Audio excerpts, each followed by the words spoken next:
Welcome friends. Today we are going to learn about Englund Gambit.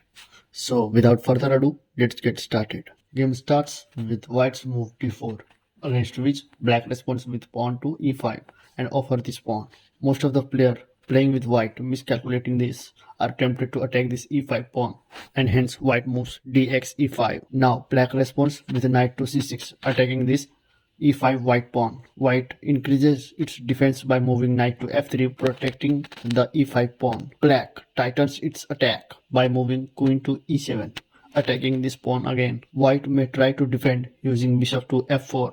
Black gets its chance here and move queen to b4 and check. Here, black queen is attacking both white king and bishop.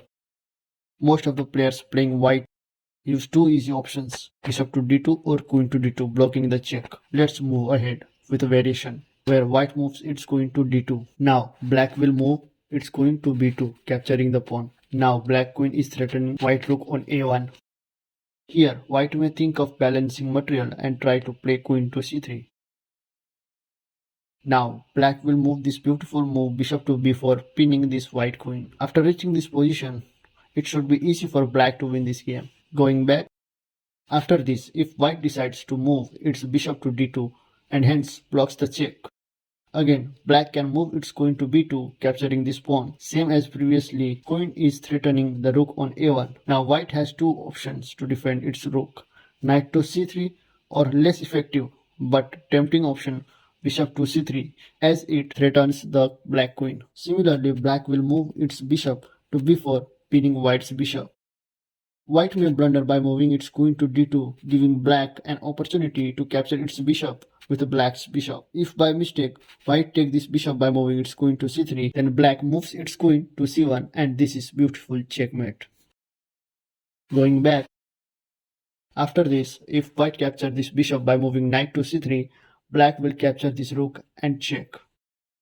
Now, white is not left with many options. White may think of moving knight to d1. From here, black can dominate this game and win this. Going back, after black moves its bishop to b4, white decides to capture using its bishop, moving to b4. Black can respond by moving knight to b4, capturing the bishop. Now, with this knight, black is threatening c2 pawn, which may fork the king and the rook. White can move its knight to a3 in order to defend this c2 pawn, but that will be of no use as black captured this knight using its queen to a3. Here, black has dominated the game and can turn this game in its favor. Now let's see what should you do as white. Let's flip the board. After reaching this position, instead of playing bishop to c3, as white play knight to c3. Black may try to attack this knight by moving its bishop to b4. As white, you have to play rook to b1. Now black has to play queen to a3. You as white play knight to d5. This threatens bishop on b4 and pawn on c7. Attack on c7 pawn results into check, forking the king and the rook. If black tries to be offensive, attacking your bishop with its bishop, you can play your queen to d2 and capture the bishop. Remember, this knight is still threatening the c7 pawn, which may lead to forking of king and rook again. Black may decide to move its king to d8 to avoid this. White replies with queen to g5 and check. Here, you can see not only white has successfully countered the black's attack, but has reached the dominating position. In this way, this game is easy for white as there are many options available for white to perform the attack.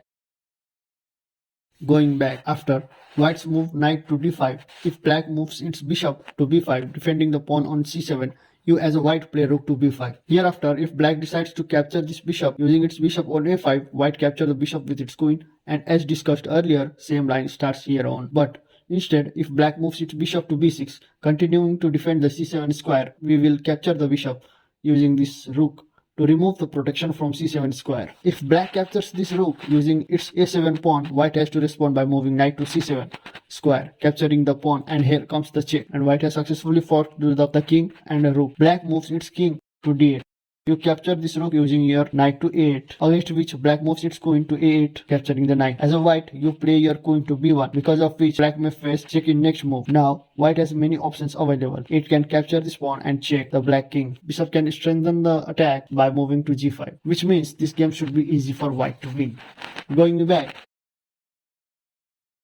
if instead of bishop to b4, black plays black plays knight to b4, attacking this c2 pawn. You can counter this by playing this knight to d4 and defending this c2 square. Going back, after this position, if black takes its queen to b6, white responds with a knight to d5, attacking this queen and c7 pawn. Black is left with the option queen to c6, because if black plays queen to a6, white may attack c7 square in next move, fork king, queen and rook. So black has to move queen to c6. As you know, white will get this pawn and move knight to c7, forking the king and rook. Same line, black moves its king to d8 and you capture its rook on a8 using your knight. This is how white can counter the Englund Gambit attack from black and dominate the game. I'm sharing the algebraic notation which we have covered today. You can screenshot this to practice later. I hope you liked today's video. For more videos like this, please subscribe to this channel and yes, keep practicing. Bye bye.